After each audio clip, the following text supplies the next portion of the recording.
교회 식구님들, 지금부터 광고가 시작됩니다. 집중해서 들어주세요. 교회 소식입니다. 예배에 참석하신 분들과 인터넷으로 예배에 참여하신 분들을 환영합니다. 예배 안내입니다. 오늘 오후 예배는 8.15 강북 80주년 기념 연합예배로 드립니다. 설교는 사상교육자협의회 주관 쉘터처치 정종기 목사입니다. 위에서 기도해 주시기 바랍니다. 오늘 오후 예배는 유튜브 영상 송출을 하지 않습니다. 많이 참석하셔서 은혜의 시간 되시기 바랍니다. 모임 안내입니다. 새가족 수료식이 오늘 오전 2부 예배 후에 있습니다. 수료하시는 분들을 위해 기도해 주시고 축하해 주시기 바랍니다. 각 위원회 모임 안내입니다. 선교 전도위원회가 회의실에서 오후 2시에 있습니다. 2025년 하반기 스쿨 안내입니다. 개강은 2025년 9월 2일입니다. 바이블키 구약 하 토요일 오후 2시 12주 과정으로 정교인 대상이며 강사는 유재은 목사입니다. 바이블키 신약하 화요일 저녁 7시 30분 12주 과정으로 정교인 대상이며 강사는 이광진 목사입니다. 바이블키 교리 중 화요일 저녁 7시 30분 12주 과정이며 전교인 대상이며 강사는 권진덕 목사입니다. 모든 과목은 수강 인원 제한에 따라 선착순으로 모집 마감합니다. 수강하실 분들은 신청서를 8월 27일 수요일까지 사무실로 제출해 주시기 바랍니다. 많이 신청하셔서 은혜의 시간 되시기 바랍니다. 교우 소식입니다. 장례 소식입니다. 9-2구역 김민옥 은퇴 집사의 모친 송기정 명예집사의 장모의 장례를 잘 마쳤습니다. 슬픔을 당한 가정을 위해서 기도해 주시고 위로해 주시기 바랍니다. 교계 소식입니다. 부산 서분호회 장로회 순회 원래회가 오늘 오후 6시 사상교회 은혜홀에서 있습니다. 위에서 기도해 주시기 바랍니다. 사상교회 식구님들 예배에 집중할 수 있도록 지금 각자의 휴대폰을 점검하셔서 전원을 꺼주시거나 진동으로 설정해 주시기 바랍니다. 이 시간 경건한 마음과 몸가짐으로 하나님께서 기뻐 받으시는 예배 되도록 최선을 다하시고 하나님께 드리는 예배와 선포되는 말씀을 통해 큰 은혜 받으시기 바랍니다. 할렐루야. 우리 한 번 더 힘차게 고백하겠습니다. 할렐루야. 네, 일부 전세대 예배 나오신 우리 믿음의 식구 여러분들 주님의 이름으로 환영하고 축복합니다. 우리 다음 세대 친구들도 다시 만나뵙게 돼서 너무나도 기쁘고 좋습니다. 우리 옆에 계신 식구들과 우리 아이들에게 함께 인사했으면 좋겠습니다. 보고 싶었습니다. 정말 우리 빵긋 웃으시면서 한 번 더 보고 싶었습니다. 한 번 더 고백하겠습니다. 사랑합니다. 우리 친구들이 방학이 얼마 남지 않아서 기분이 별로 안 좋은 것 같습니다. 네. 그럼에도 불구하고 우리가 마땅히 주님 앞에 나와서 드려져야 되는 이 모든 예배의 순서들 가운데에 하나님의 크신 은혜와 또 그 위로가 우리들 가운데 함께 하기를 소망합니다. 이 시간 우리 모두 자리에 일어나셔서 우리의 신앙 고백을 사도신경을 통해 함께 고백하도록 하겠습니다. 성도 여러분, 여러분은 하나님을 믿으십니까? 나는 전능하신 아버지 하나님, 천지의 창조주를 믿습니다. 나는 그의 우리 주 예수 그리스도를 믿습니다. 여러분이 믿는 예수님은 어떤 분이십니까? 그는 성령으로 잉태되어 동정녀 마리아에게서 나시고 본디오 빌라도에게 고난을 받아 십자가에 못 박혀 죽으시고 장사된 지 사흘 만에 죽은 자 가운데서 다시 살아나셨으며 하늘에 오르시어 전능하신 아버지 하나님 우편에 앉아 계시다가 거기로부터 살아있는 자와 죽은 자를 심판하러 오십니다. 여러분은 지금 우리 안에서 일하시는 성령님을 믿으십니까? 나는 성령을 믿으며 거룩한 공교회와 성도의 교제와 죄를 용서받는 것과 몸의 부활과 영생을 믿습니다. 아멘. 할렐루야. 오늘 우리에게도 살아계셔서 우리에게 말씀하시는 그 하나님을 함께 힘껏 박수치며 찬양하며 나아가도록 하겠습니다.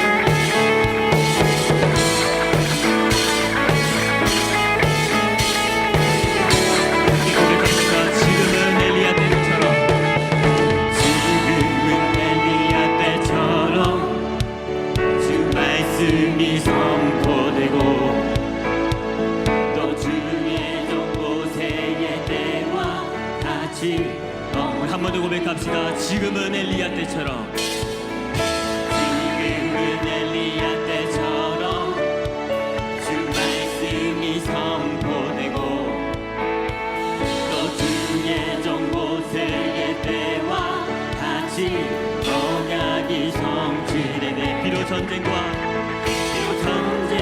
기근과 비판 환난이 다가와도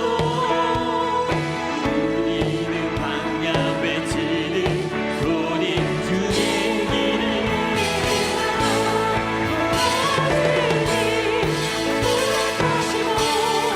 나팔을 띠에 다시 오시네. 주의 진세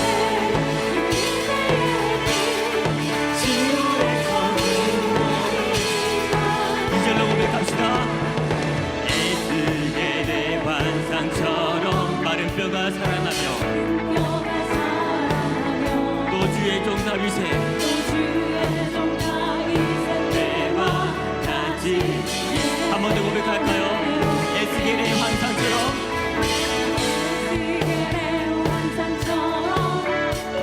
마른 뼈가 살아나며 또 주의 종 다윗의 때와 주수할 때가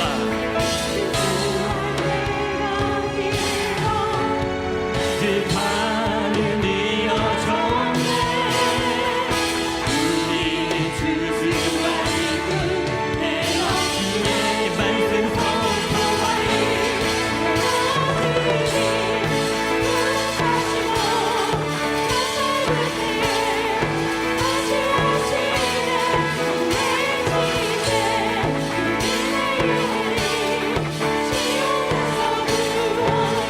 보라 주님 그릇하시고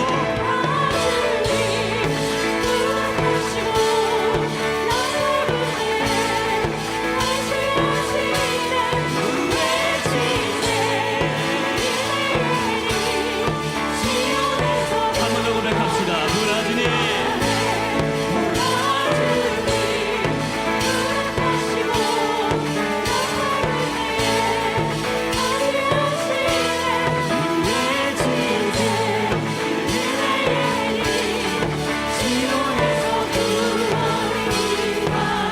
지금도 살아계시어 우리에게 말씀해 주시는 하나님께 영광과 감사의 박수를 드리도록 하겠습니다. 아멘. 우리의 찬양을 받아주시옵소서. 우리 계속해서 박수치며 찬양하실 때에 주님께서 우리에게 약속하신 그 생명의 말씀을 붙잡고 시간 함께 찬양하며 나가도록 하겠습니다. 주의 약속하신 말씀 위에서 영원토록 주를 찬송하리라. 소리 높여 주께 영광 돌리며 약속 믿고 이절로 고백합시다. 주의 약속하신 말씀 위에서 세상 경련에게 엄습할 때에 말씀으로 힘써 싸워 이기며 약속 믿고 굳게 서리라. 굳게 서리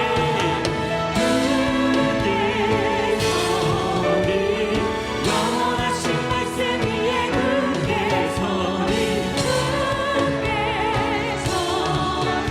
그 말씀 위에 굳게 서리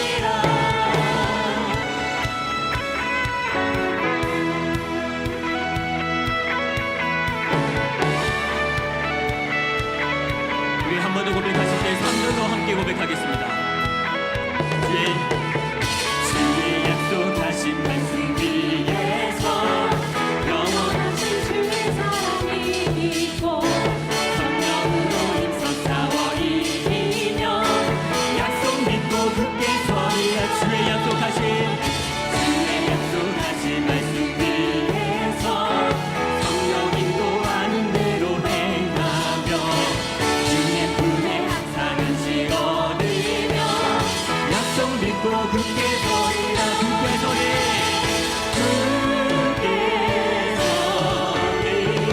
영원하신 말씀 위에 굳게 서리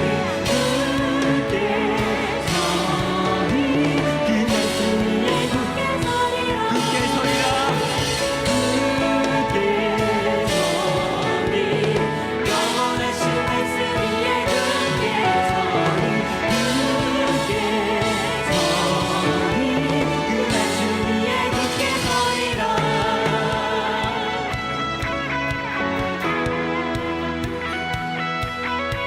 이렇게 고백하실 때에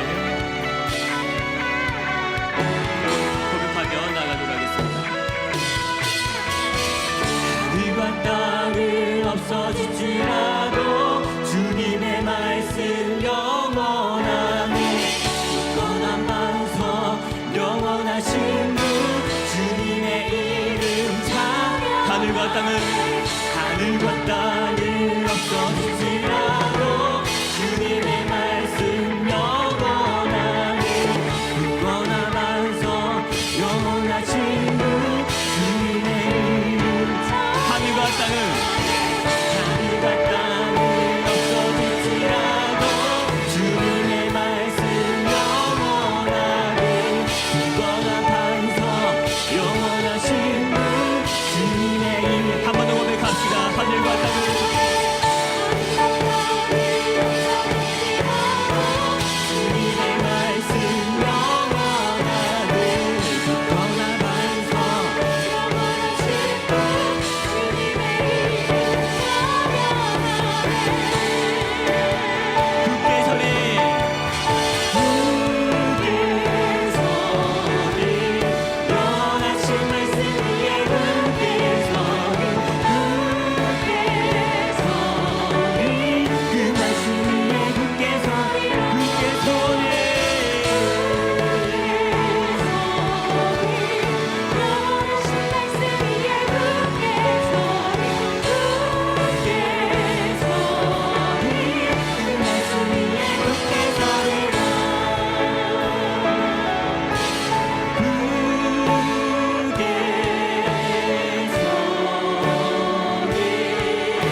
술 취하지 말라. 이는 방탕한 것이니 오직 성령으로 충만함을 받으라. 에베소서 5장 18절 말씀. 아멘. 전지전능하신 하나님, 우리를 만드시고 죄를 용서해 주셔서 감사합니다. 방학 중에도 저희의 안전을 지켜주시고 저희에게 은혜를 베풀어 주셔서 감사합니다. 오늘은 제가 가장 좋아하는 주일입니다. 하나님을 찬양하고 기도하고 말씀을 들으며 하나님을 믿는 사람들이 함께 모여 더욱 주일이 기다려집니다. 요즘 고령화, 저출산 문제로 나라가 어려움을 겪고 있습니다. 교회 또한 어려움을 겪고 있지만 이럴 때일수록 더욱더 우리가 힘을 모아 이겨낼 수 있도록 도와주세요. 그리고 다음 세대인 우리들이 바른 세대로 끌어갈 수 있게 도와주세요. 우리 교회의 비정강 건축이 안전사고 없이 지어지며 우리 모두가 성령 충만함으로 예배를 드리고 기도하며 서로 섬길 수 있는 주님의 성전이 되길 소망합니다. 십계명을 어기지 않고 잘 지켜가며 오직 성경의 충만함을 받게 해주세요. 담임 목사님 청빙에도 하나님께서 도와주셔서 우리 사상교회에 꼭 필요한 목사님, 지혜롭고 여러 세대를 아우르며 깨어진 목사님을 위해 기도합니다. 우리가 이번 주제처럼 세계를 품는 어린이가 되어 서로를 이해하고 배려하며 섬기는 어린이가 되겠습니다. 많이 기도해 주세요. 예수님의 이름으로 기도드렸습니다.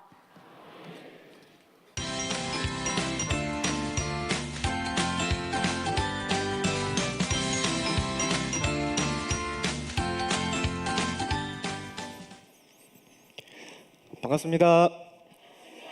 네, 오늘도 이렇게 전세대 예배로 함께 하시는 우리 식구 여러분들을 주님의 이름으로 환영하고 축복합니다. 오늘은 말씀에 앞서서 여러분들과 함께 Yes or No라는 게임을 간단하게 진행하고 이제 말씀을 전하고자 하는데요. Yes or No 다 아시나요? 네, 아시는 분들도 있고 이제 모르시는 분들도 있고 제가 이제 놀이기구 사진을 이제 여러분들께 보여드릴 겁니다. 그러면 이제 놀이기구 사진을 보시고 이제 여러분들께서 나는 이 놀이기구를 탈 수 있을 것 같다 하면 yes, 못할 것 같다 하면 no를 제가 여러분들의 반응은 이러면은 이제 여러분들이 yes or no를 대답해 주시면 됩니다. 그럼 첫 번째로 이것이 무엇일까요? 놀이터 가면 너무나도 자주 보이죠. 저기 위에 보면 이제 올라가지 마세요라고 적혀 있는데 저의 과거를 떠올려 보면은 이제 저 올라가지 마세요라는 말을 무시하고 순리를 영리로 거슬러 저기를 타고 올라가 다시 한번 내려왔던 그런 기억이 있습니다. 미끄럼틀이죠. 여러분들은 미끄럼틀 탈 수 있으세요? 예스입니까? 예스 or 노? 네, 잘 들었습니다. 그러면 다음으로 이 아이가 무슨 놀이기구를 타고 있나요? 그네를 타고 있죠. 여러분들은 그네를 탈 수 있어요? 예스 or 노? 예스, 잘 들었습니다. 그러면 이번에는 난이도를 한참 올리도록 하겠습니다. 그래서 여러분들이 놀이기구를 잘 모르실 수도 있어요. 이제 세계에서 가장 무서운 놀이기구로 유명한 밀레니엄 포스라고 합니다. 자, 그냥 겉으로 보기에는 그냥 롤러코스터 같아요. 롤러코스터 같지만 저기 보시면 높이가 이제 94m라고 되어 있습니다. 94m가 건물로 따지면 거의 30층, 40층 되는 높이입니다. 정말 충격적인 사실이 저기까지 올라가는데 30초가 걸린대요. 떨어질 때는 5초밖에 걸리지 않는다고 합니다. 시속 72km. 여러분들이 이 놀이기구를 탈 수 있으시겠습니까? Yes or no? Yes or no. 이제 점점 노가 나오기 시작했습니다. 제가 원하는 반응입니다. 다음으로 마지막으로 이제 아까 우리가 놀이터에서 타는 그네를 봤습니다. 이번에는 절벽에서 타는 그네예요. 자이언트 캐니언 스윙이라고 이제 절벽 밑에 400m 높이입니다. 저기서 잘못했다가 이제 나사가 하나 잘못 풀리기라도 한다면 그 뒤는 상상에 맡기도록 하겠습니다. 여러분들이 그네를 탈 수 있다 없다? Yes or no? 절벽에서 타는 거는 굉장히 좋아하시네요. 여러분 이처럼 우리가 지금까지 이제 놀이기구를 알아봤는데 저희가 이처럼 잘 탈 수 있겠다 할 수 있겠다 싶은 것들에는 우리가 자신 있게 예스라고 말할 수 있습니다. 하지만 마음에 조금이라도 저희가 이거는 좀 어려울 것 같은데 라는 의심이 들기라도 한다면 저희는 당장 노라고 대답하는 사람들입니다. 그런데 오늘 본문 말씀에 보시면은 어떤 희귀한 민족이 등장합니다. 이 희귀한 민족은 하나님께서 자신들에게 어떤 법을 지켜라고 주실지 모르는 상황에 있어요. 그럼에도 불구하고 그 법을 듣기 전부터 무조건 예스라고 말하는 그런 민족들입니다. 우리 그 민족이 어떤 민족인지, 그들이 어떻게 그럴 수 있었는지 말씀을 한번 읽고 한번 나눠보도록 하겠습니다. 출애굽기 19장 5절로 8절 말씀 함께 읽겠습니다. 시작. 세계가 다 내게 속하였나니 너희가 내 말을 잘 듣고 내 언약을 지키면 너희는 모든 민족 중에서 내 소유가 되겠고 너희가 내게 대하여 제사장 나라가 되며 거룩한 백성이 되리라. 너는 이 말을 이스라엘 자손에게 전할지니라. 모세가 내려와서 백성의 장로들을 불러 여호와께서 자기에게 명령하신 그 모든 말씀을 그들 앞에 진술하니 백성이 일제히 응답하여 이르되 여호와께서 명령하신 대로 우리가 다 행하리이다. 모세가 백성의 말을 여호와께 전하매. 아멘. 우리가 방금 말한 그 희귀한 민족은 우리가 너무나도 잘 알고 있는 이스라엘 백성들이었습니다. 그들은 과거에 이제 애굽에서 생활을 하면서 종살이로 생활을 했습니다. 그 당시에 너무 힘들었어요, 이들은. 그래서 하나님께 부르짖었습니다. 살려주세요. 그랬더니 하나님께서는 이들을 불쌍히 여기시고 모세라는 선지자를 그들에게 보내줬습니다. 애굽에서 이 이스라엘 백성들을 끌고 나오라고. 그래서 이 모세는 자신의 형 아론과 함께 애굽의 수장, 애굽왕 바로에게 나아가서 하나님의 말씀을 전달합니다. 이들은 하나님의 백성입니다. 하나님을 섬겨야 됩니다. 하나님을 예배해야 됩니다. 그러니 보내주세요. 그때 애굽왕 바로의 반응은 하나님이 누군데 싫어 였습니다. 그래서 이 모세와 아론은 이제 애굽에서 이스라엘 백성들을 출애굽시키려고 계획하고 있었는데 그 계획이 점점 어려워지기 시작했어요. 그때 하나님께서 도와주셨습니다. 애굽에는 10가지 재앙이 임합니다. 그런데 첫 번째부터 9제까지 이제 재앙을 당할 때는 이 바로의 마음이 너무나도 완악했어요. 그래서 재앙을 당하고 있음에도 불구하고 굴복하면 좋을 텐데 아니 나는 절대로 이스라엘 백성들을 보내지 않을 거야 라며 꿋꿋하게 자신의 마음을 세웁니다. 하나님 앞에서. 그러나 마지막 10번째 재앙 때 이제 애굽에 있는 모든 첫 번째 되는 것들, 사람이고 동물이고 식물이고 가리지 아니하고 첫 번째 되는 것들을 모두 죽이는 10번째 재앙이 임했습니다. 그때야 비로소 애굽왕 바로는 하나님께 굴복을 하게 됩니다. 그리고 모세와 아론에게 이제 출애굽을 해라, 이스라엘 백성들을 데리고 나가라 라고 하며 나가게 됩니다. 그렇게 이스라엘 백성들은 이제 하나님께서 약속하신 땅 가나안 땅으로 룰루라라 하면서 나갔습니다. 그러나 아직 바로의 마음에는 좀 미련이 남아 있었어요. 그래서 바로는 출애굽을 시켰지만 그럼에도 불구하고 자기 애굽에 있는 백성들, 병사들을 불러 모아서 자, 병거를 타고 저 이스라엘 백성들을 쫓아라 라고 명령을 했습니다. 이 사실을 모른 채 이스라엘 백성들은 이제 광야의 길을 지나고 있었는데 갑자기 뒤통수가 조금 따끔따끔거리는 겁니다. 그래서 뒤를 돌아봤더니 이제 그곳에는 이제 애굽의 병사들이 병거를 타고 쫓아오고 있는 겁니다. 이스라엘 백성들은 그 모습을 보고 바로가 이 광야에서 우리를 죽이기로 마음을 먹었구나 라며 두려움에 떨기 시작했습니다. 그때 이제 하나님께서는 이 이스라엘 백성들을 도와주시기 시작합니다. 모세를 통해서 이제 바다를 향해서 지팡이를 들라고 하죠. 그때 바다가 쫙 반으로 갈라졌습니다. 이 사건 우리가 너무나도 잘 알고 있죠. 모세의 기적. 이 홍해가 갈라진 이 사이를 통해서 이스라엘 백성들이 유유히 지나갔습니다. 빠르게 지나갔습니다. 그 뒤를 애굽 백성들도 쫓기 시작했어요. 병거를 타고. 그러나 이 홍해는 애굽 백성들이 다 기다려주기까지는 기다려주지 않았습니다. 이스라엘 백성들 모두가 무사히 지난 후에 애굽 백성들은 이제 저기 홍해 딱 가운데 있을 때 홍해가 다시 원래대로 돌아가기 시작했어요. 그러면서 이 애굽 백성들은 앞뒤로도 어디로 도망칠 수도 없었어요. 그럼을 통해서 저 바다 가운데서 잠기고 죽게 됩니다.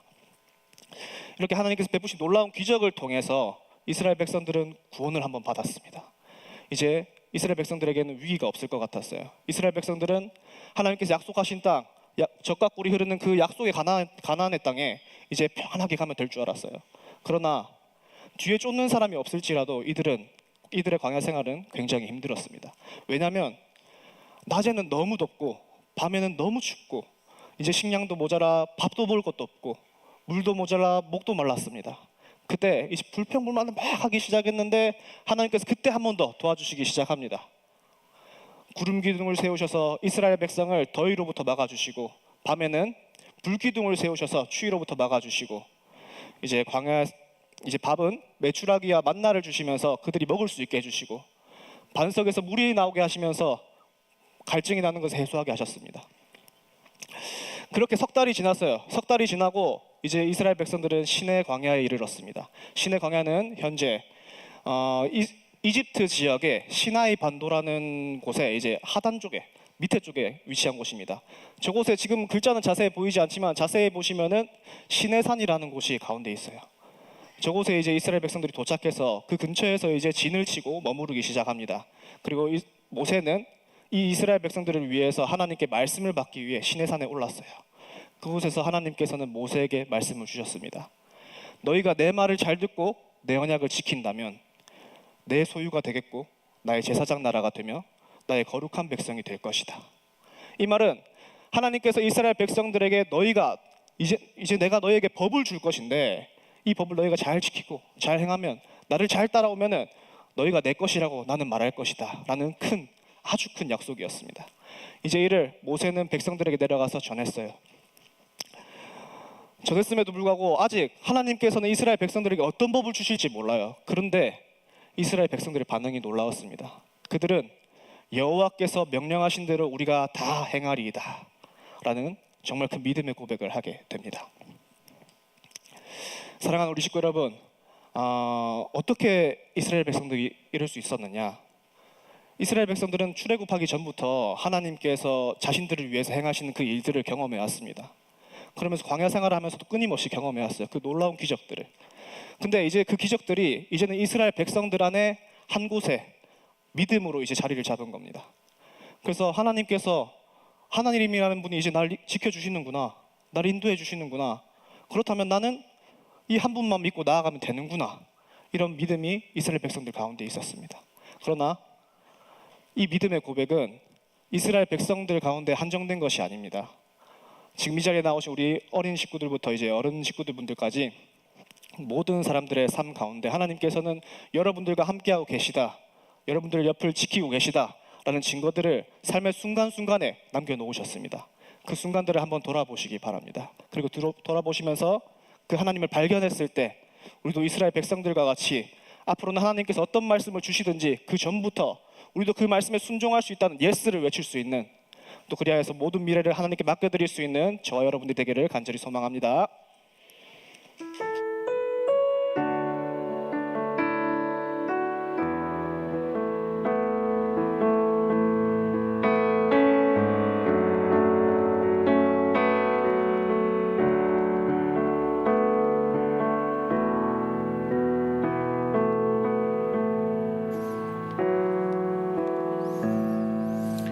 하나님께 드리는 헌금 봉헌하겠습니다. 다 같이 손을 모으고 기도하겠습니다. 사랑의 하나님 아버지, 지난 한 주간 참 무더웠는데 우리의 건강을 지켜주시고 오늘 이렇게 함께 예배할 수 있도록 모든 여건들을 마련해 주셔서 감사를 드립니다. 우리가 함께 예배하며 이 시간 헌금을 드립니다. 이 헌금 받아주시고 축복하시고 이 헌금이 가는 곳곳마다 하나님의 영광이 드러나기를 간절히 소원합니다. 사랑하는 우리 어린 식구들부터 노년이 이르기까지 우리 주님 늘 건강을 지켜주옵시고 예수 그리스도를 믿는 믿음 안에서 큰 기쁨과 즐거움이 늘 있도록 하여 주옵시고 저들의 모든 일들에 형통하게 하여 주셔서 잘 될 수 있도록 해주시기를 간절히 소원합니다. 특별히 다음 세대인 우리 자녀들, 어린 식구들 복의 복을 더해 주셔서 늘 성령과 지혜로 충만하게 하여 주셔서 세상 곳곳 어디든지 가서 그곳에서 우리 주님의 귀한 증인들이 될 수 있도록 주여 역사하여 주시옵소서. 우리 주 예수 그리스도의 이름으로 기도합니다. 아멘.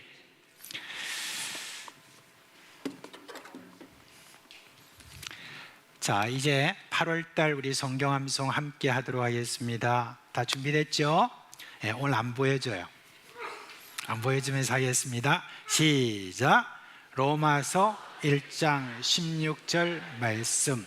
내가 복음을 부끄러워하지 아니하노니 이 복음은 모든 믿는 자에게 구원을 주시는 하나님의 능력이 됨이라. 먼저는 유대인에게요, 그리고 헬라인에게로다. 로마서 1장 16절 말씀.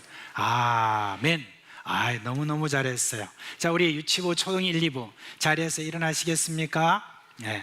이제 방학이 끝난 다음에 이제 여러분들이 또 엄마 아빠들하고 같이 휴가를 다 이제 보내고 오늘 이렇게 오래간만에 오신 그런 우리 어린 식구들도 있어요. 우리 하나님께서 여러분이 또 새 학기를 맞아서 또 지혜와 은혜로 잘 그렇게 공부하기를 바랍니다. 자, 이제 목사님이 축복 기도합니다. 다 같이 손 모으고 기도하겠습니다. 우리 주 예수 그리스도의 은혜와 하나님 아버지의 그 크신 사랑하심과 성령의 우리 가운데 계시면서 일으키시는 그 놀라운 생명의 역사가 우리 어린 식구들의 머리 위에 영원토록 함께 있을지어다. 아멘. 이 시간 우리 아이들 나갈 때에 우리 초등 2부 먼저 진행하도록 하겠습니다. 우리 마음껏 축복하며 보내주도록 하겠습니다. 주님 너를 항상 인도하시리. 내 마른 땅에서도 너를 만족시키리. 너는 물의 농사가 되고 마르지 않는 샘을 받으리. 너는 물의 농사가 되고 마르지 않는 샘 받으리. 초등 1부 진행하도록 하겠습니다. 주님 너를 항상 인도하시리. 내 마른 땅에서도 너를 만족시키리. 너는 물의 농사가 되고 마르지 않는 샘 받으리. 너는 물의 농사가 되고 마르지 않는 샘. 우리 유치부 진행하도록 하겠습니다. 주님 너를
예, 아까 광고 중에 하나 여러분께 더 말씀을 좀 드리도록 하겠습니다.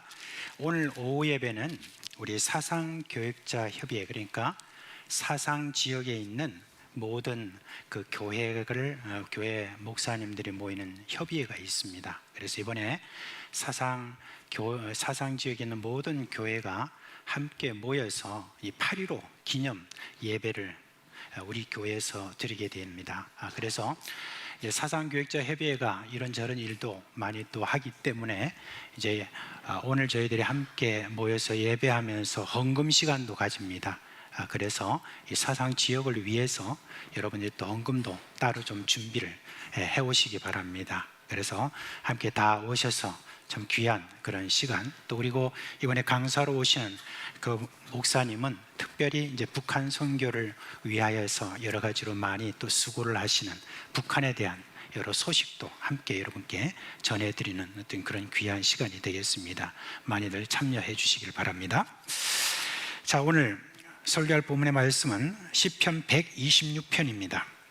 시편 126편 우리 1절부터 마지막 절까지 우리 한 목소리로 읽도록 하겠습니다. 시편 126편입니다. 읽겠습니다. 여호와께서 시온의 포로를 돌려보내실 때 우리는 꿈꾸는 것 같았도다. 그때는 우리 입에는 웃음이 가득하고 우리 혀에는 찬양이 찼었도다. 그때 문나라 가운데서 말하기를 여호와께서 그들을 위하여 큰 일을 행하셨다 하였도다. 여호와께서 우리를 위하여 큰 일을 행하셨으니 우리는 기쁘도다. 여호와여, 우리를 포를 남방 시내들 같이 돌려보내소서. 눈물을 흘리며 씨를 뿌리는 자는 기쁨으로 거두리로다. 울며 씨를 뿌리려 나가는 자는 반드시 기쁨으로 그 곡식단을 가지고 돌아오리로다. 아멘. 36년간 이 한반도를 강점하고 그리고 한민족의 모든 주권을 빼앗았던 일제가 패망하고 해방을 맞이한 지가 올해로 이제 80년이 되었습니다. 그러나 외세에 의해 남과 북이 갈라지고 그리고 또 5년 만에 이 땅에 큰 전쟁이 벌어져서 온 국토가 다 폐허가 되었습니다. 그리고 다시 또 남과 북이 갈라져 있는 그런 상태로 지난 80년간을 우리가 보내었습니다. 그런데 참 감사하게도 이 대한민국은 한강의 기적이라는 말처럼 눈부신 발전을 이루게 되었습니다. 지금 여러분, 세계에서 차지하는 대한민국의 위상이라고 할 때 제법 상위권에 있다는 것을 여러분이 알고 계셔야 되겠습니다. 우리 지금 많이 말하죠. K라고 대표되는 새로운 용어가 전 세계에 지금 유행처럼 돌고 있죠. 그래서 K로 시작되는 말들이 여러 가지가 있습니다. K-팝도 있고 또 K-드라마, 또 K-푸드, 그 다음에 K-뷰티, 이런 어떤 말들을 이제 참 많이 하고 있습니다. 벌써 오래전부터 사람들은 그렇게 이야기를 했습니다. 우리 한국 사람들이 세상에 나가면 왜 그렇게 한국 사람들은 젊어 보이냐? 10년은 더 젊어 보인다 라고 그렇게 다들 이야기를 합니다. 그리고 또 우리 한국 사람들은 왜 그렇게 노래를 잘하냐? 라고 하면서 노래 한번 불러봐라, 그렇게 이제 요청을 들을 때도 많이 있었습니다. 지금 가만히 살펴보니까 우리 한국 라면이 있잖아요. 이 한국 라면이 전 세계에 지금 팔려 나가고 있는데, 지금 다른 나라에서 한국 라면을 살려면요, 다른 나라에서 나온 많은 그런 라면이 있는 중에서 한국 라면이 거의 1.5배에서 1.8배 정도로 높습니다, 가격이. 그런데도 불구하고 참 많이 지금 팔리고 있는 그런 거를 보면은 다 맛있어서 그렇게 사겠죠, 그죠? 그 비싼 가격을 주고 그렇게 하지 않겠습니까? 그래서 제가 한번 찾아봤습니다. 2024년 K-푸드 수출 얼마나 했느냐 보니까 130억 달러를 수출을 했대요. 그게 어느 정도냐면 우리나라 돈으로 하면 18조 원이 된다고 합니다. 그렇게 많은 그런 음식을 지금 세계에 다 수출을 했다고 하니까 대단하죠. 지난주 이제 우리 전 세대 선교단이 인도네시아에서 사역을 했죠. 아마 이제 다른 나라에 가서 보면은 특별히 우리 어린 식구들로부터 시작해서 이번에 노령이까지 다 같이 가셨잖아요. 많이 실감했을 것입니다. 한국 하면은 뭐 다들 꺼벅 넘어갈 정도로 그렇게 한국에 대해서 굉장히 높게 사는 그런 게 바로 지금 한국의 모습입니다. 그런데 과연 우리 한민족은 1945년 8월 15일에 대해서 이 해방에 대한 분명한 역사적 의미를 제대로 이해하고 있는가? 거기에 대해서는 좀 의문이 있습니다. 왜 그러냐면 지금 아직까지 우리는 극심한 좌우 진영의 갈등 속에 있고 노사 갈등과 지방 갈등과 세대 갈등, 먼 갈등 그런 갈등 가운데서 우리 민족의 일제강점기에서 해방한 이 일에 대해서도 아직까지 이념과 그리고 진영에 따라서 이렇게 저렇게 주장하고 있어가지고 그리스도인들도 자칫 거기에 휘말리게 되어서 이 8.15 해방에 대한 분명한 어떤 그런 주관을 갖지 못하는 그런 경우가 있는 것을 볼 수가 있습니다. 오늘도 그래요. 사실 여러분 중에 제가 지금 오늘 해방이라는 말을 지금 사용하고 있잖아요. 그런데 이 어떤 사람들은 여기에 대해서 불만이 있다고 그래요. 왜 해방이라는 말을 씁니까? 광복이라는 말을 쓰죠. 라고 이제 그렇게 말하는 사람도 있습니다. 그런데 오늘 이 설교에서는 우리가 물론 광복이라는 말을 또 많이 쓸 수 있지만 이 설교의 어떤 내용을 통해서는 보면 해방이라는 말이 더 적절하기 때문에 이렇게 이해하시고 들었으면 좋겠다 하는 그런 생각입니다. 그래서 오늘 저는 해방 80년을 맞아서 그리스도인으로서 가져야 될 해방의 의미를 제대로 이해할 수 있도록 이 말씀을 준비했습니다. 먼저 여러분 역사가 무엇인가에 대해서 먼저 여러분께 말씀을 좀 드리려고 합니다. 에드워드 카라고 하는 그런 역사가가 있습니다. 그런데 이 에드워드 카는 역사학자들 상에서 굉장히 사이에서는 명망 있는 그런 분입니다. 이분이 지은 유명한 책이 있죠. 역사란 무엇인가 라고 하는 그런 책이 있습니다. 그 책에서 역사의 본질이 무엇인가 하는 것에 대해서 깊은 이해를 우리에게 지금도 전해주고 있습니다. 이 책에서 그가 말한 역사가 뭐냐? 현재와 과거의 끊임없는 대화다라고 하는 그런 이야기를 해주고 있습니다. 좀 어려운 이야기가 될 수 있는데 이 말은 무슨 말이냐면 역사라는 것은 과거의 어떤 사실을 말한다기보다는 현재 관점에서 그 역사적 사실을 이해한다라고 그 다음에 해석한다는 바로 그런 뜻이 거기에 있는 겁니다. 그래서 역사는 있었던 사실을 그대로 기록하는 것이 아니라 역사가의 관점에 따른 해석이다라고 그렇게 이야기를 하는 거예요. 역사에 대해서 그가 직접 한 그 말을 좀 인용해 보겠습니다. 역사는 확인된 사실에 대한 말의 그 모음으로 구성되어 있다. 그런데 사실은 이 역사라는 게 뭐냐면 사실이라고 하는 이것을 생선장수의 좌판에 있는 물고기처럼 그래서 문서나 비문들을 통해서 나온 사실들을 역사가가 그걸 다 이렇게 받아가지고 그리고 역사가는 그것을 집으로 가져가서 자신이 좋아하는 방식으로 요리하고 대접합니다 라고 그렇게 이야기를 합니다. 그래서 그는 이런 조언을 해요.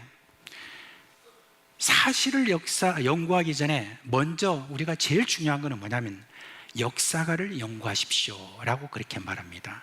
말하자면 역사가에 따라서 어떤 사실이 전혀 다르게 기록될 수 있다라고 하는 바로 그 이야기를 지금 하고 있는 것입니다. 그러니까 지금 우리나라에 출판되어 있는 여러 많은 역사책들 있잖아요. 그 역사책들은 사실은 그 책을 집필한 이들이 가지고 있는 사상과 연결되어 있어요. 자신의 사상에 따라서 어떤 역사적 사실을 전혀 다르게 기록할 수 있다라고 하는 거, 그걸 여러분이 우리가 먼저 생각해야 될 것입니다. 왜냐하면 자신의 개인의 성향과 지금까지 받은 교육과 그리고 이런저런 어떤 것들에 따라서 바라보는 시각이 너무너무 다르기 때문에 역사를 온전하게 그리고 객관적으로 파악한다는 거 여러분 거의 불가능합니다. 자, 그런데 우리 그리스도인들은요, 역사를 좀 더 객관적으로 볼 수 있는 근거가 있어요. 그게 무엇입니까? 역사는 역사를 창조하시고 주관하시는 하나님에 의하여서 지금도 진행되고 있다라고 하는 것입니다. 역사는 뭐냐? 바로 하나님이 창조하시고 하나님이 지금도 진행하고 계시는 것이다 라고 하는 바로 그 관점입니다. 그리고 일어난 역사에 대한 해석은 하나님의 관점에서 이해하고 있어야 된다는 것입니다.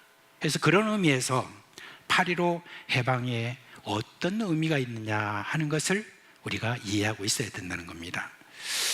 오늘 우리가 읽은 이 시편 보세요. 보면은 이 시편은 바벨론 포로에서 풀려나서 예루살렘으로 귀환하는 이스라엘 백성들의 그 감격을 지금 그리고 있습니다. 근데 그 감격을 표현하는 1절 말씀에 뭐라고 했느냐?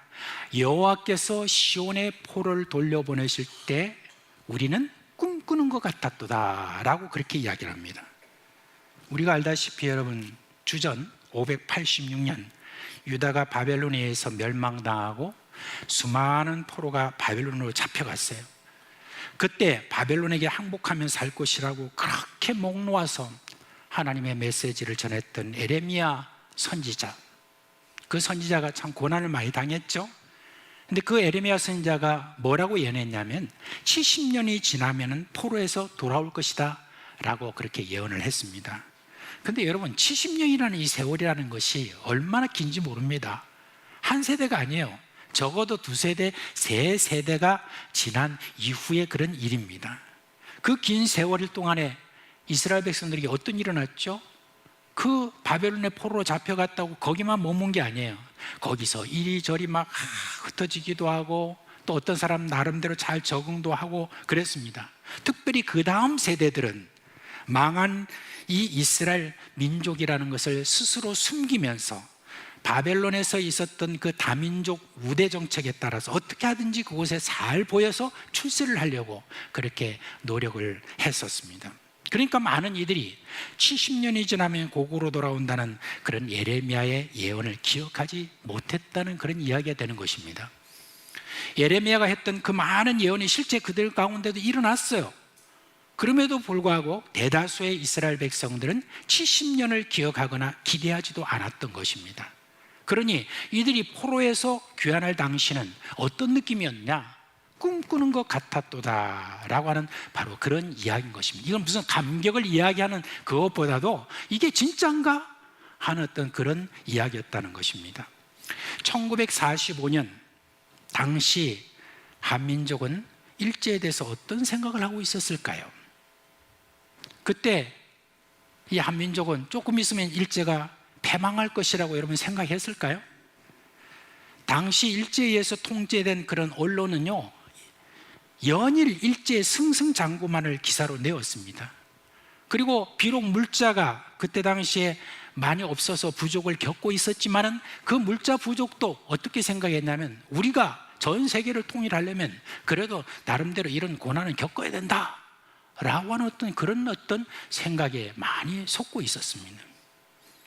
그리고 여러분, 당시 일제 군사력이 어땠는 줄 아십니까?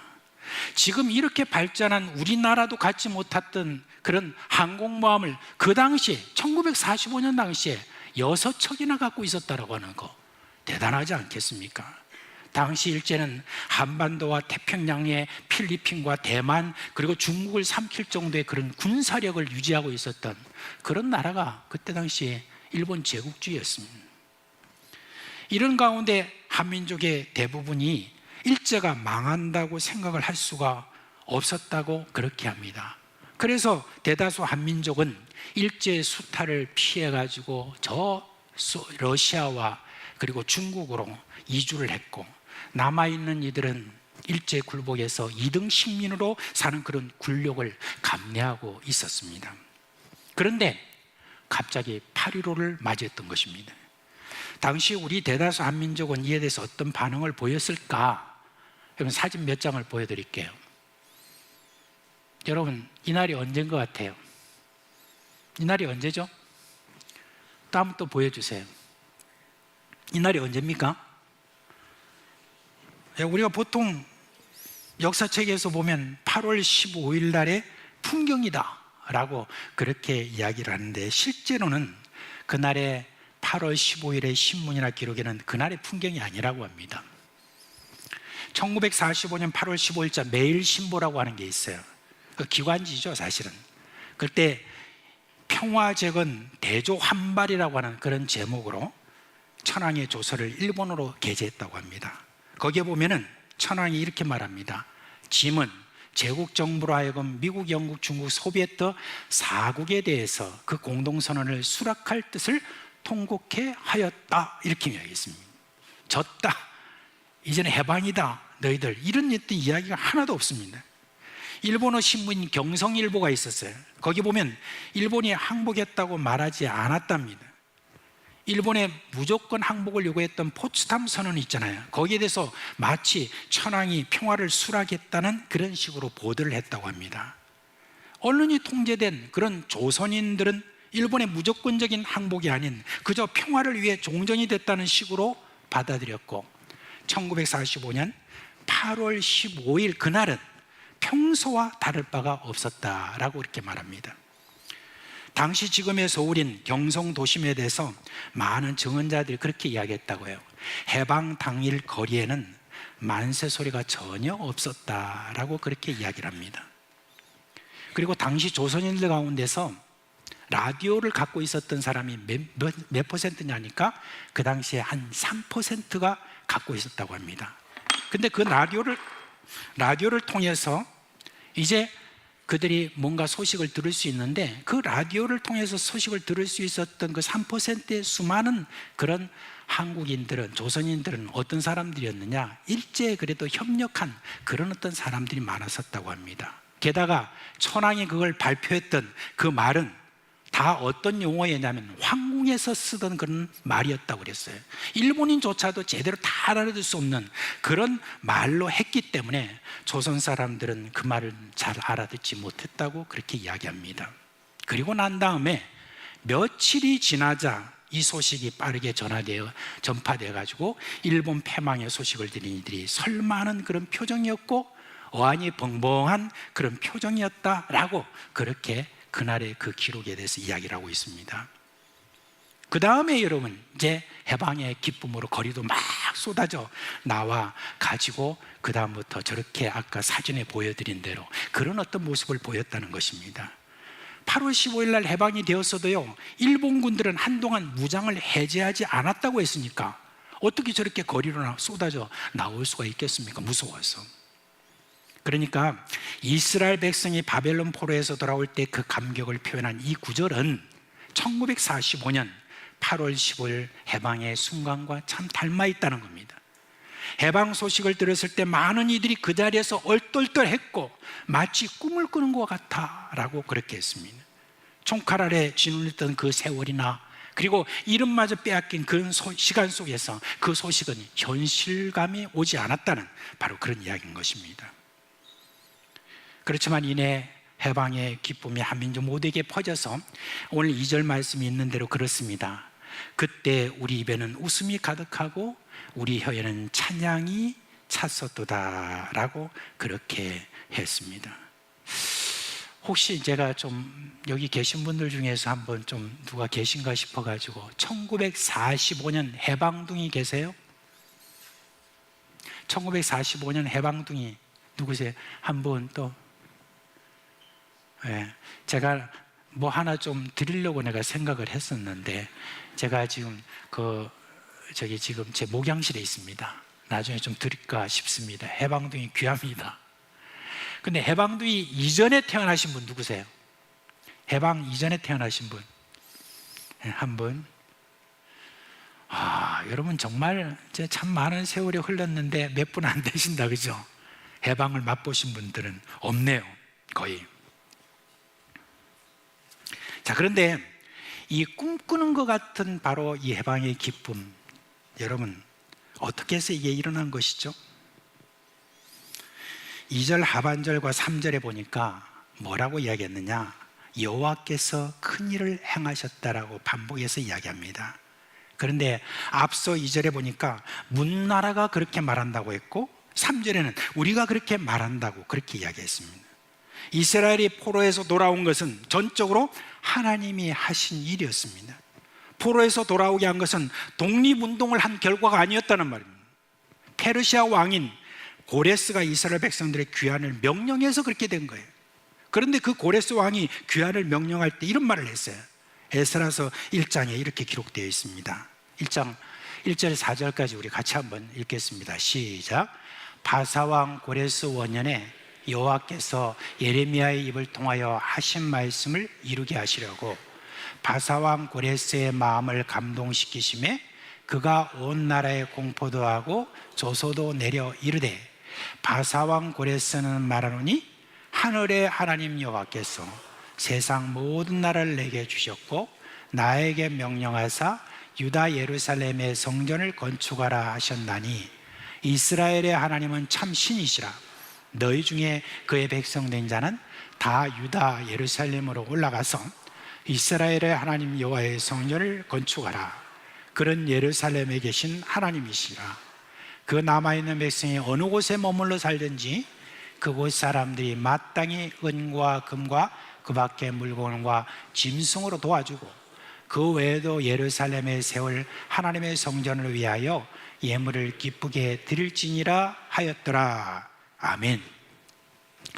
페르시아 왕 고레스 왕이 어떻게 여호와의 신앙을 가졌는지에 대해서는 성경에 정확하게 기록되어 있지 않아요. 그런데 분명한 것은 있죠. 고레스가 여호와의 신앙을 가졌다는 것이 고레스의 칙령에 분명하게 드러납니다. 이스라엘의 포로 귀환은 전적으로 뭐냐? 하나님이 하신 일이라는 겁니다. 이것을 페르시아도 인정하고 또한 문나라들도 다 인정하고 나중에는 이스라엘도 인정했다라고 하는 바로 그런 이야기입니다. 여러분, 이 한반도가 일제의 강점기에서 벗어난 것도 마찬가지였습니다. 정말 슬픈 일이지만은 당시에 미국과 소련 두 나라에 의한 것이었습니다. 저는 우리 한민족의 독립운동을 표명하는 게 아니에요. 독립을 위해서 노력한 선조들의 피눈물 나는 수고에 대해서 우리가 기억해야 되고 또 그렇게 하려고 지금도 많이 노력하고 있죠. 그런데 역사적 사실을 보면 우리 스스로의 노력에 의한 것이 아니라는 것입니다. 그러기에 우리 한민족은 지금까지 주변 열강들의 영향에서 자유롭지 못한 것 아니겠습니까? 해방은 되었지만 남한이나 북한이나 주변 나라의 눈치를 보고 살아야 하는 그런 형편이 지금도 진행 중이라는 것입니다. 그런데 우리 그리스도인들은요, 8.15에 대한 분명한 역사적 인식이 있어야 됩니다. 뭡니까? 열강을 통한 것이었지만 이 해방은 분명한 하나님이 한민족에게 주신 큰 일이다라고 하는 것입니다. 여러분, 미국이 해방시켰다? 소련이 해방시켰다? 우리가 소련에 대해서는 뭐 말할 필요도 없고 미국에 대해서 한번 여러분 생각해 봅시다. 사실 미국이라는 나라가 어떤 나라입니까? 어떤 나라였습니까? 일제에게 한반도를 내어준 그런 나라였어요. 1905년 7월 29일 날 가스라 테프트라고 하는 밀약이 있습니다. 거기 보면 미국과 그 다음에 일제가 함께 만나가지고 비밀 어떤 약속을 했는데 어떤 비밀 약속이냐? 미국은 필리핀을 먹고 그리고 일제는 한반도를 먹어라 라고 하는 그 약속이 가스라 테프트 약속이었습니다. 그리고 여러분, 이후에 어떤 일이 있었습니까? 1945년 해방이 되고 난 다음에, 그리고 난 다음에 1948년 어떤 일이 있었어요? 에치슬라인이라고 하는 것을 쳐가지고 한국은 미국의 방위선에 포함되지 않도록 했습니다. 이게 뭡니까? 이거는 이제는 그냥 알아서 해라, 바로 그런 이야기죠. 그렇게 해서 미군을 한국에서 철수를 하고 맙니다. 이것은 사실 한국을 공산주의에 내어준 것이나 마찬가지입니다. 그래서 그 당시 이런 말이 있었잖아요. 미국 놈 믿지 말고, 아세요? 소련 놈에 속지 마라. 그리고 한 말이 뭐냐면 일본 놈 일어나고 된 놈 되나온다, 이런 이야기, 노래가 있어요. 그 노래가 다 가락이 있대요. 근데 여러분 놀랍죠? 1948년 이제는 우리는 방위선에서 이제 물러난다. 우리는 미국은 더 이상 일본 그 이쪽에 있는 그런 태평양만 책임진다 그래 했는데 6.25가 일어나자마자 제일 먼저 누가 들어왔습니까? 미군이 들어왔어요. 이거 어떻게 해석해야 되죠? 미국이 참전하고 그 많은 미군들이 이 전쟁에서 약 4만 명 이상이 되는 미군이 이 땅에서 죽어나간 거. 여러분, 이거 무엇이라고 우리가 해석을 해야 되겠습니까? 하나님에 의한 압박이 아니고는, 하나님에 의한 압박이 아니고는 우리가 해석할 수 없는 그런 사실인 것입니다.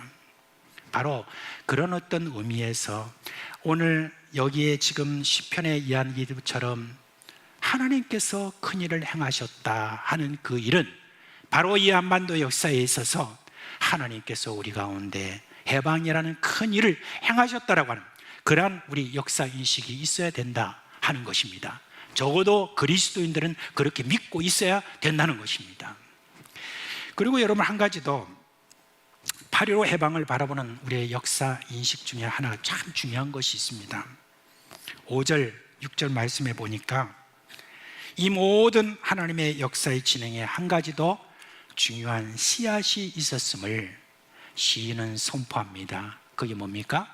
8.15 강복은 눈물의 씨앗을 뿌린 결과였다는 것입니다. 일제강점기에 원통해하고 나라의 독립을 위해서 싸웠던 분들 중에서요, 상당수가 기독교인들이었습니다. 1884년 이후에 이 한반도에 온 선교사들은 일제강점이 위법하다는 거 계속 세상에 알렸습니다. 그리고 복음을 받아들인 이 나라의 성도들과 함께 나라의 독립을 위해서 눈물을 뿌리면서 하나님께 호소했습니다. 1905년에 을사 조약이 체결되자 그리스도인들은 하나님께 이 나라를 살려달라고 눈물을 뿌렸고, 그리고 하나님께서 이 한반도의 이 모든 민족들에 대해서 그 눈물을 뿌리고 있는 그런 모든 한국의 그리스도인들의 눈물을 씻어주신다고 1907년이라고 하는 그 해에 엄청나게 많은 큰 부흥운동을 우리 가운데 일으켰습니다. 그런데 그 일들 이후에 어떤 일이 벌어졌느냐? 그리스도인 중심으로 이 나라를 살리겠다라고 하는 그와 같은 마음으로 일제의 진 빚이라고 하는 것을 갚기 위해서 국채 보상 운동, 이걸 그리스도인들이 주도했다는 것 아니겠습니까? 그럼에도 1910년 국권이 뺏기자 많은 그리스도인들이 러시아와 그리고 저 만주로 이주해가지고 독립운동을 했습니다. 그리고 1919년 3월 1일 날 그리스도인들이 만세운동의 최전방에 서가지고 만세 독립, 도해안 독립 만세를 그렇게 외쳤던 것입니다. 우리가 흔히 말하는 3.1절 유관순 누나 뭐 이렇게 이야기하잖아요. 유관순이 누굽니까? 신실한 그리스도인이었습니다. 당시 일로 옥에 갇히고 순교한 기독교 수가 얼마냐? 전체 체포 인원 중에 약 22%를 차지했다고 합니다.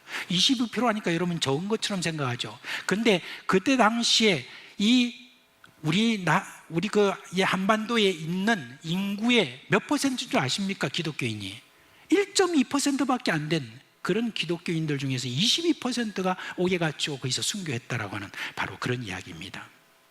독립선언서 거기에 서명했던 33인 대표 중에서 16명이 기독교인 인사였으니까 그리스도인이 얼마나 눈물로 씨를 뿌렸는지는 우리가 알 수 있는 것입니다. 중국과 그리고 소련에서 독립운동을 한 대부분 인원들은 어떤 사람인지 아십니까? 바로 기독교인들이었고 상해 임시정부 요원 중에 기독교인이 대다수였다는 거, 그 여러분 역사적 사실인 것입니다. 이들은 절망적인 그런 상황에서 이들이 흘린 그런 눈물의 씨앗이라고 하는 거, 여러분 이거는 참으로 하나님께서 그걸 귀히 보셨다는 것을 우리가 잊어서는 안 됩니다. 독립운동가이자 개신교 사상가였던 그리고 교육자였던 함석헌 선생님이라고 계십니다. 이분은 무교회주의자죠. 그런 아쉬움이 있긴 하지만 신앙인으로 살려고 정말 노력한 분은 맞는 것 같습니다. 그런데 이분이 쓴 뜻으로 본 한국 역사라고 하는 그 책이 있어요. 이 책에서 우리 한민족의 역사가 이스라엘 역사가 너무나 유사하다고 그렇게 어떤 그런 내용이 그 안에 있습니다. 제가 이전에 오래전에 이 책을 읽고 참 그 내용 속에 있으면서 많은 감동이 있었습니다. 특별히 그곳에서 한 말 중에 굉장히 중요한 한 말이 있습니다. 뭐라고 그랬냐면 누가 뭐라고 그래도 역사는 하나님이 주관하신다 라고 그렇게 이야기를 했습니다. 그리고 1928년 성서조선이라고 하는 그곳에 기고한 뭐라고 하는 글이 있냐면 물 위에 씨를 뿌리는 자라고 하는 그런 글이 있었습니다. 물 위에 씨를 뿌리는 자. 그 글에서 물 위에 씨를 뿌리는 것을 사람들은 너무너무 어리석게 생각하지만 비록 현실이 불가능해 보일지라도 역사를 주관하시는 하나님께 눈물로 씨를 뿌리면 반드시 독립이라는 곡식단을 가지고 돌아올 것이다 라고 그렇게 함석원 선생님이 그 글에서 밝혔습니다. 그 강력한 일제하에서 하나님이 역사의 주인이라는 것, 그것을 굳게 믿은 그분들이 여러분 어찌 함석헌 선생님 한 분뿐이겠습니까? 많은 그리스도인들이 눈물의 씨앗을 뿌리고 있었기 때문에 여러분 8.15 해방을 맞은 것이고, 지난 80년 동안의 그 많은 굴곡, 그런 가운데서도 이 대한민국이 그래도 오늘날의 대한민국의 위상을 가질 수 있었던 이것도 눈물로 씨앗을 뿌린 신실한 하나님의 사람들, 그리스도인이 있었다는 거, 여러분 우리가 역사에서 절대 잊어서는 안 되는 것입니다. 그러므로 그리스도인들은요 8.15 해방, 이거는 하나님이 역사를 주관하신다는 것을 굳게 믿고 눈물로 씨를 뿌린 자들에게 주신 그런 기쁨이었다는 것, 그것을 여러분 이런 역사 인식을 우리가 가져야 될 것입니다. 이제 말씀 맺겠습니다. 해방이 단순한 우연한 어떤 사건이 아니었듯 우리 신앙과 삶도 마찬가지입니다. 하나님이 주관하시는 그런 역사 속에 내 자신이 있는 것입니다. 그래서 우리가 살아가는 어떤 모든 삶도 하나의 역사예요. 그런 모든 우리의 삶의 역사, 이것도 주권적으로 역사하시는 분은 하나님이시다. 그리고 그 하나님께서 계속해서 우리에 대해서 지금도 관심을 가지고 계시고 지금도 계속 진행하고 계신다는 것을 믿고 눈물로 씨를 뿌리는 삶을 살아갈 때 반드시 하나님께서는 여러분의 개인의 모든 삶 속에서도 기쁨으로 단을 거두게 하실 것입니다. 이제 앞으로 우리 개인이나 민족 앞에 어떤 일이 벌어질지 모르지만 그리스도인으로서 우리는 어떤 상황에서도 역사는 하나님이 주관하신다는 것을 확신합시다. 동시에 하나님은 눈물로 씨를 뿌리는 자에게 반드시 기쁨으로 단을 가지고 오게 하신다는 것, 그걸 여러분이 확신하시기를 바랍니다. 그래서 이 민족의 지금 앞날에 드리워진 이 어둠의 그런 역사들이 지금 많음에도 불구하고 우리는 확신하며 기쁨으로 여러분 단을 가져올 것에 대해서 생각하며 오늘 눈물로 씨를 뿌리는 자는, 저는 그런 사람이 바로 새벽 이슬과 같은 그런 사람이라고 그렇게 생각을 합니다. 그런 새벽 이슬과 같은 저와 여러분 되시기를 주님의 이름으로 축원합니다. 자, 이제 다 자리에서 일어나시겠습니다.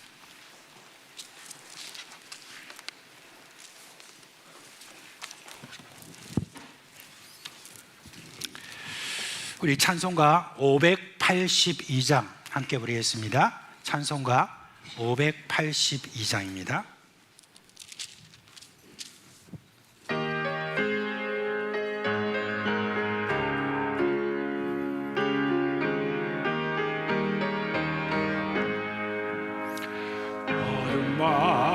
마음에 잠겨 역사의 어둠 짙었을 때에 계명성 동쪽에 발라 이 나라 여명이 왔다.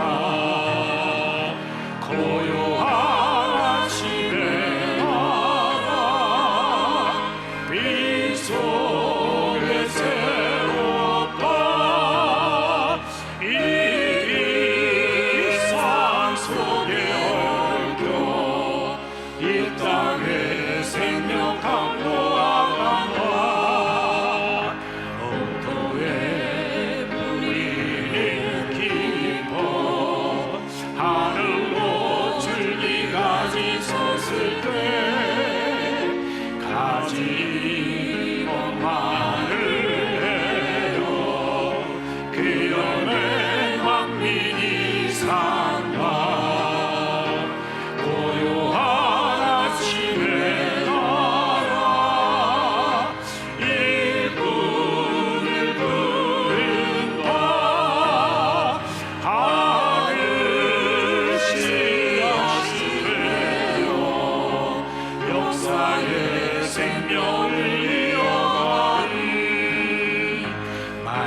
새 죽이옵소서. 거친 땅에 흘러 적실돼 기름진 벌판이 눈앞에 활짝 트인다. 고요한 아침의 나라 새하늘 새 땅아 길이 꺼지지 않는 인류의 랩을 내어가노라.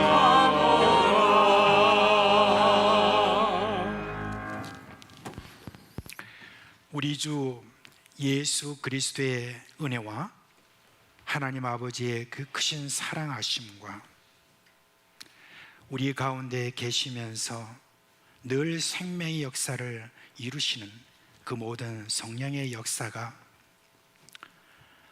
이 한반도 역사에 개입하시고 지금도 눈물의 씨앗을 뿌리는 자들의 그 기도를 응답하셔서 이 나라를 새롭게 하시고 더 나아가서 온 세상에 복을 주시기를 원하시는 그런 모든 하나님의 뜻을 깨닫고 늘 눈물의 씨앗을 뿌리기를 주저하지 않는 우리 사랑하는 사상교의 모든 식구들과 그 가정과 생업이 영원토록 함께 있을지어다.